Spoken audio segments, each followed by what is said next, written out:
여러분 안녕하십니까? 행복하고 기쁜 안식일입니다. 이 시간에도 하나님의 은혜와 평강이 여기 계신 모든 성도님들에게 함께 있게 되기를 바라겠습니다. 저는 오늘 이 제목을 너를 이방인의 빛으로 삼아라고 하는 제목으로 함께 나누도록 하겠습니다. 우리 먼저 하나님의 말씀 사도행전 10장 1절에서 6절에 있는 말씀을 다 같이 보도록 하겠습니다. 사도행전 10장 1절에서 6절에 있는 말씀입니다. 오늘 이 본 말씀의 내용 우리 고넬료가 또 베드로를 만난 그런 이야기인데요. 제가 오늘 본 말씀에 특별히 눈에 들어왔던 성경절이 사도행전 10장 6절에 있는 말씀입니다. 우리 한번 다 같이 다시 한번 읽어볼까요? 저는 시작. 저는 피장 시몬의 집에 우거하니 그 집은 해변에 있느니라 하더라. 천사가 나타나서 고넬료에게 이제 베드로를 만나라고 하는데, 이제 베드로가 어디에 있다고 합니까? 시몬의 집에 있다고 했어요. 여기 보면 여러 가지 정보가 나오는데 이 시몬의 직업이 나옵니다. 직업이 뭐죠? 피장. 피장은 어떻게 보면 독축업을 하고 있는 사람이에요. 짐승을 죽여서 가죽을 만들거나 고기를 파는 그런 도축업자예요. 피장이. 그래서 직업이 피장이고, 이름은 뭡니까? 이름은 시몬. 그리고 어디에 삽니까? 해변에 있는 곳에 살죠. 그리고 지금 이 피장 시몬의 상황을 잘 아시는 것 같아요. 지금 누구와 함께 있어요? 베드로와 함께 있죠. 어떤 사정을 알고 있습니다. 여러분, 이렇게 보면 여기서 한 가지 중요한 사실이 있는데, 하나님께서는 저와 여러분들의 일하는 직업을 아십니다. 그리고 하나님은 저와 여러분들의 이름 하나하나를 다 알고 계십니다. 그리고 하나님은 저와 여러분들이 사는 위치를 정확하게 알고 계십니다. 뿐만 아니라 여러분이 처해 있는 형편과 상황을 다 알고 계시다는 것입니다. 이 한 성경절 안에 정말 하나님의 너무나 아름다운 모습이 담겨져 있어요. 하나님은 여러분이 사시는 곳, 여러분이 하는 일, 또 여러분의 이름, 여러분의 사정을 다 아신다는 것입니다. 여러분, 이 사실은 저희들에게 아주 큰 힘을 줍니다. 시대의 소망 480페이지에는 이렇게 기록되어 있습니다. 예수께서는 우리를 개인적으로 아시며 우리의 연약함을 동정하신다. 그는 우리를 모두 이름대로 아신다. 그는 우리가 살고 있는 집과 각 거주자 이름을 아신다. 그는 때때로 그의 종들에게 당신의 한 마리 양을 찾도록 어떤 도시, 어떤 거리, 또 그 어떤 집으로 가도록 지시하신다. 각 영혼은 마치 그가 구주께서 위하여 죽으신 유일의 사람인 것처럼 예수님에게 잘 알려져 있다. 참 좋은 말씀이죠? 여러분, 하나님께서 저 여러분들을 너무나 잘 아신대요. 여기 보면 이름, 사는 곳, 그래서 처한 형편 다 아십니다. 그런데 한 사람 한 사람 아시는데 어떻게 아시냐면, 여기 노란 색깔 글씨 칠한 곳을 보면 각 영혼을 마치 어떻게 아신다고요? 그가 구주께서 위하여 죽으신 유일한 사람인 것처럼. 여러분, 하나님은 여러분들을 아주 어떻게 바라보시냐면 한 사람 한 사람을 온 우주에 여러분 한 명 있는 것만, 한 명 있는 것처럼 바라보신다는 거예요. 이게 어떤 의미냐면, 이 사진은 저희 할인이가 영어 발표회 한 사진인데요. 제가 딱 갔을 때 여기 많은 아이들이 있지만 제 눈에 누구만 보일까요? 제 눈에 누구만 보일까요? 다른 애들은 하나도 안 보여요. 사실 기억도 안 나요. 뭐 했는지 기억도 안 나요. 저는 여기 가운데에 있는 저희 할인이 아이만 바라보고 있는 거예요. 근데 저만 그런 게 아니더라고요. 저만 그런 게 아니라 부모님들이 다 핸드폰 카메라를 켜가지고 뭐 하고 있습니까, 지금?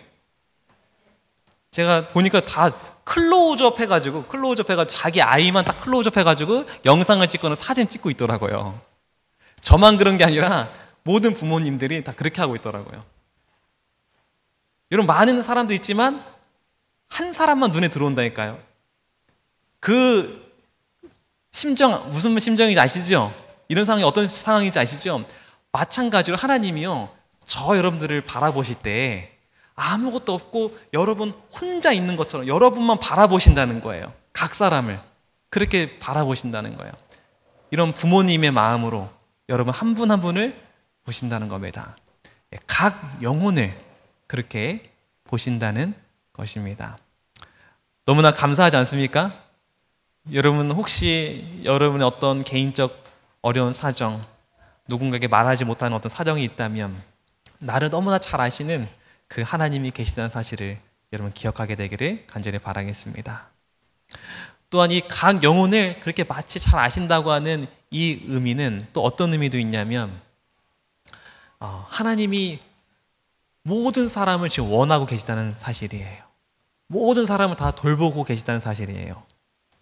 처음에 유대인들은 그렇게 생각했습니다. 하나님은 우리 민족만 구원하시고 우리 민족에게만 구원이 있고 우리 민족만 붙들어 주시고 도와주신다고 생각했어요. 처음에 유대인들은. 그래서 구원이 어디에만 있다고 생각했어요? 유대인들에게만 있다고 생각했어요. 하지만 나중에 사도들이 성령을 받고 또 스데반의 순교 이후에 흩어지면서 사마리아까지 갔는데 어떤 일이 벌어지냐면 사도행전 8장 14, 17절에 이렇게 기록되어 있습니다. 예루살렘에 있는 사도들이 사마리아도 하나님의 말씀을 받았다함을 듣고 베드로와 요한을 보내매 그들이 내려가서 저희를 위하여 성령 받기를 기도하니 이는 아직 한 사람에게도 성령 내리신 일이 없고 오직 주 예수의 이름으로 침례만 받을 뿐이러라. 이에 두 사도가 저에게 안수함에 성령을 받는지라. 여러분 유대인들에게만 성령이 내린 줄 알았는데 이제 어디에까지 성령이 내렸습니까? 사마리아까지 성령이 내린 거예요. 깜짝 놀랐어요. 유대인들에게만 구원인 줄 알았는데 구원이 어디에 임했습니까? 사마리아까지 임하게 된 것입니다. 하나님은 유대인뿐만 아니라 모든 사람 한 사람 한 사람을 돌보고 계시는 것 같아요. 그리고 오늘 우리 본 말씀에 백부장 고넬료와 베드로 이야기가 나오는데 오늘 저희가 읽었던 이 본 말씀은 고넬료에게 나타난 천사가 있었죠. 천사가 나타나서 고넬료에게 명령합니다. 사람을 보내 어디로 가라고요? 누구를 만나라고요? 베드로를 만나라고. 그래가지고 고넬료는 베드로라는 사람이 누군지는 모르지만 거기 요빠의 그 피장의 집, 시몬의 집에 해변가에 있는 그 집에 가라고 해가지고 그 음성을 듣고 사람을 보내죠. 베드로 있는 곳으로 보냅니다. 그 사람이 이제 거의 베드로 있는 집에 도착할 즈음에 어떤 일이 벌어지냐면 베드로가 환상을 보게 돼요. 어떤 환상을 보냐면 하늘에서 가증한 짐승들이 내려오는 거예요. 뱀이라든지 이런 돼지라든지 또 정갈이라든지 여러분 이런 거 하나님이 먹지 말라고 금한 음식이고 부정하다고 했는데 이 부정한 음식이 딱 나오면서 음성이 나오기를 이것을 먹으라는 겁니다. 베드로가 어떻게 말했습니까? 이런 가증하고 이런 더러운 것을 어떻게 먹습니까? 했더니 내가 정하다 하는 것을 내가 왜 가증하다 하느냐 이렇게 말을 하죠. 여러분 이 꿈의 이야기는 이 꿈의 의미는 무엇일까요? 정말 그런 음식을 먹으라는 얘기일까요? 그런 음식을 먹으라는 얘기가 아니었어요. 이 환상이 딱 끝나자 고넬료가 보냈던 사람들이 그 베드로가 묵었던 시몬의 집에 도착하게 됩니다. 그러니까 알고 보니까 그 가증하다고 생각했던 부정하다고 생각했던 존재가 누구였어요? 바로 그 이방인이었어요. 하나님이 이렇게 보내신 거예요. 그 이방인이 부정한 것이 아니라 가증한 것이 아니라 받아들이라 라고 하는 메시지였던 거예요. 그래서 베드로는 그 사람들의 메시지를 받고 그걸 깨닫고 어디로 갑니까? 고넬료에 있는 곳으로 갑니다. 고넬료에 있는 곳에 갔더니 고넬료가 딱 준비를 하고 있어요. 베드로를 맞을 준비를. 그리고 그가 천사가 나타나서 그에게 하신 말씀을 쭉 이렇게 설명을 합니다. 그리고 베드로가 말할 때 이런 일이 벌어졌다고 해요. 사도행전 10장 44절 45절 말씀 다 같이 읽겠습니다. 시작. 베드로가 이 말할 때에 성령의 말씀 듣는 모든 사람에게 내려오시니 베드로와 함께 온 할례 받은 신자들이 이방인들에게도 성령 부어주심을 인하여 놀라니. 여러분, 이번에는 어디까지 성령이 임했습니까? 이방인들까지도 성령이 임했어요. 지금 유대인만 구원에 임한 줄 알았는데 사마리아에게도 임하고 또 어디에도 임했습니까? 이방인들에게도 지금 구원이 임한 것을 보게 됩니다. 이것을 목격한 베드로는 아주 큰 충격에 빠져요. 그리고 자기 가지고 있던 고정관념, 편견, 그것들이 깨지기 시작합니다. 그러면서 베드로는 이렇게 고백합니다. 사도행전 10장 34, 35절 말씀 다 같이 읽도록 하겠습니다. 시작. 베드로가 입을 열어 가로되 내가 참으로 하나님은 사람의 외모를 취하지 아니하시고 각 나라 중 하나님을 경외하며 의를 행하는 사람은 하나님이 받으시는 줄 깨달았도다. 모든 편견이 깨져요. 그리고 모든 자기가 배워왔던 그런 전통이나 그런 모든 습관이나 그런 관습이 다 깨지는 순간이었어요. 여러분, 혹시 우리는 전에 베드로처럼 어떤 편견과 어떤 전통 때문에 하나님이 원하시는 것을 우리가 바라보지 못할 때가 있을지도 모르겠습니다. 그러나 오늘 이 시간 이 베드로의 사건을 통해서 우리가 가지고 있던 편견이나 우리가 가지고 있던 하나님 복음을 전파하지 못하게 했던 많은 것들, 그런 것들이 깨지는 지금 이 시간 되기를 바랍니다. 여러분, 여기에 보면 우리가 또 한 가지 알 수 있는 것은 생각보다 준비된 영혼이 많다는 것입니다.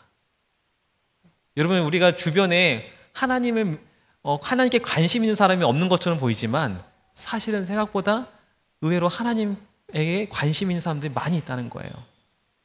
그래서 어쩌면 준비된 영혼이 없는 것이 아니라 많이 있는데 우리에게 부족한 것은 이런 것이지 않을까 생각이 들어요. 마태복음 9장 37절 말씀인데요.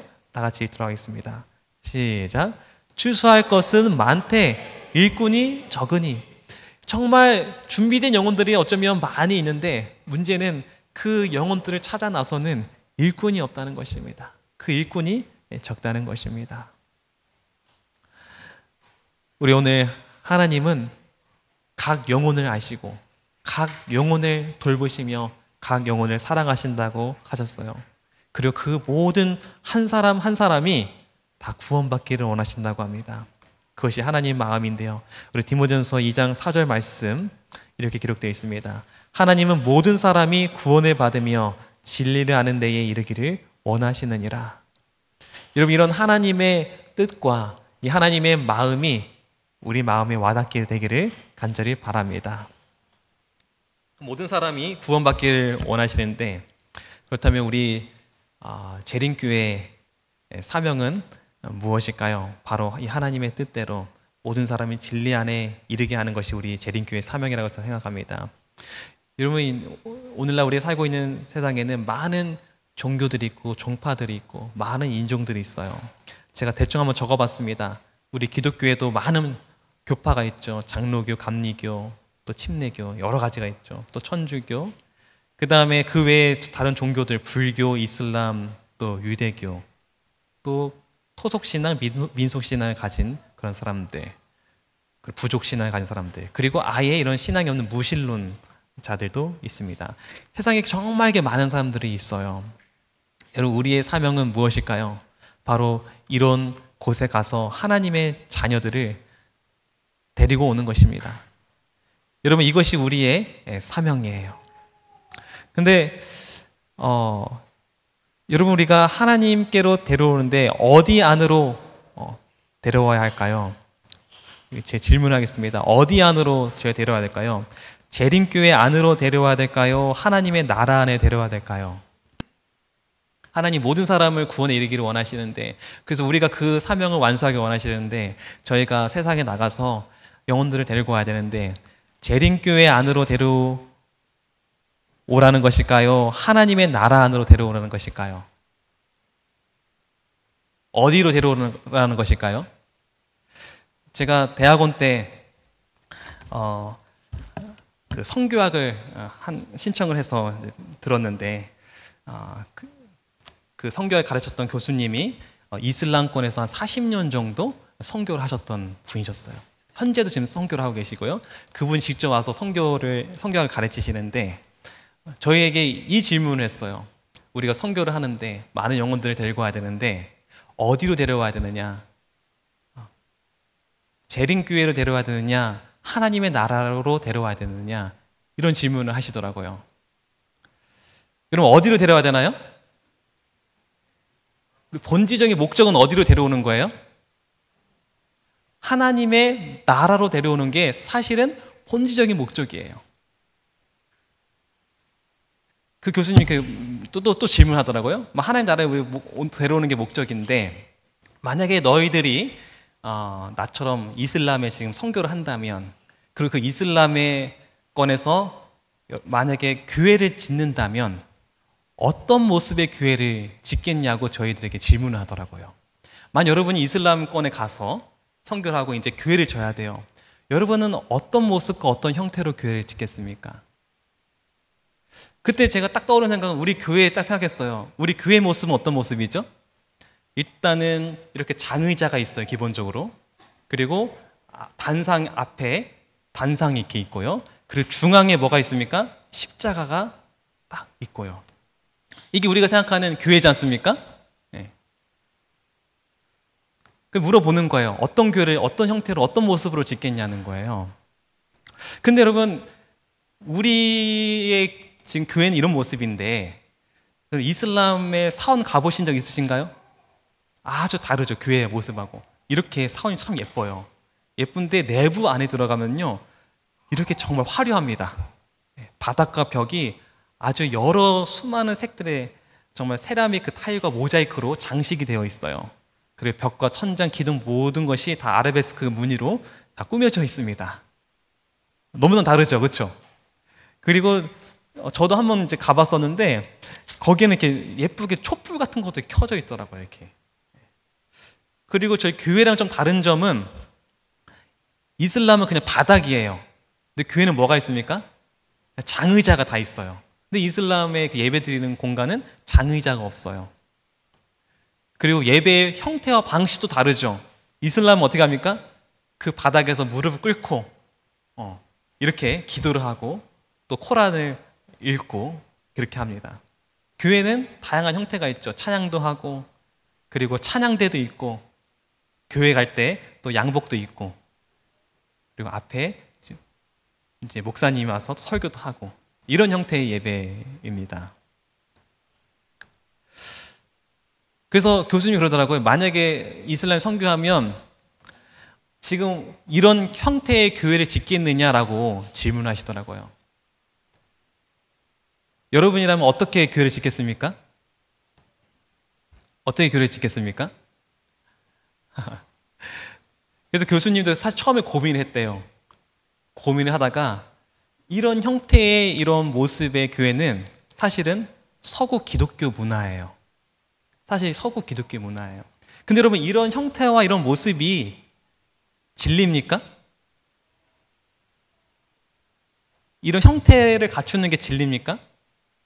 그런 건 아니잖아요. 그렇죠? 이건 하나의 내려왔던 전통과 문화와 이제 그런 것들이잖아요. 그래서 교수님이 이렇게 교회를 안 짓고 어떻게 졌냐면 사원처럼 교회를 졌다고 해요. 그래서 장의자 하나도 없이 그리고 단상이나 이런 거 하나도 없이 또 십자가도 없이 그냥 맨 바닥에다가 좀 모자이크 조금 이렇게 해가지고 이슬람 사람들이 편안하게 올 수 있는 그런 예배당 장소를 만들었다고 합니다. 그렇게 했더니 정말 많은 이스라엘 사람들이 그 교회에 찾아왔고 많은 이스라엘 사람들이 구원을 받는 놀라운 역사가 있었다고 수업 시간에 얘기해 줬던 기억이 납니다.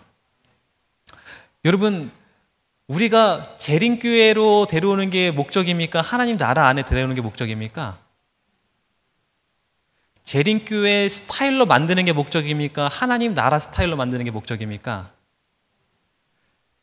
그러니까 우리가 때로는 한 영혼을 재림교회 스타일로 완전 바꿔버리려고 그렇게 할 때가 있는 것 같아요.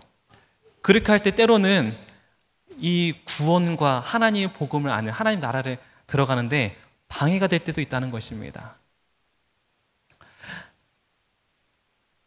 선교에 이런 선교가 있다고 해요. 성육신 선교라는 게 있어요. 인카네이션 미션이라고. 이 선교는 어떤 선교냐면 우리가 선교를 할 때 나의 방식과 나의 문화를 그들에게 옷 입히는 것이 아니고 예수님이 이 땅에 오셨을 때 어떻게 선교하셨습니까? 하나님의 옷으로 우리를 입히셨습니까? 그렇게 하지 않고 예수님이 누구의 옷을 입었습니까? 우리 인간의 모습으로 인간의 옷을 입고 오셨잖아요. 우리와 똑같이 밥 먹고 식사하고 똑같은 생활 방식의 형태로 또 우리의 똑같은 언어로 선교하지 않으셨습니까? 그 현장에서 내려오셨어. 그것이 바로 성육신 선교, 인카네이션 미션이라고 합니다. 예수님이 그렇게 하셨던 것처럼 우리도 때로는 우리의 문턱을 조금 낮추고 그 사람의 형편에 맞게 우리가 접근하고 나아간다면 분명히 하나님의 나라에 들어가는데 더 큰 효과적이고 더 수월한 그런 선교 사역이 될 거라 생각이 듭니다.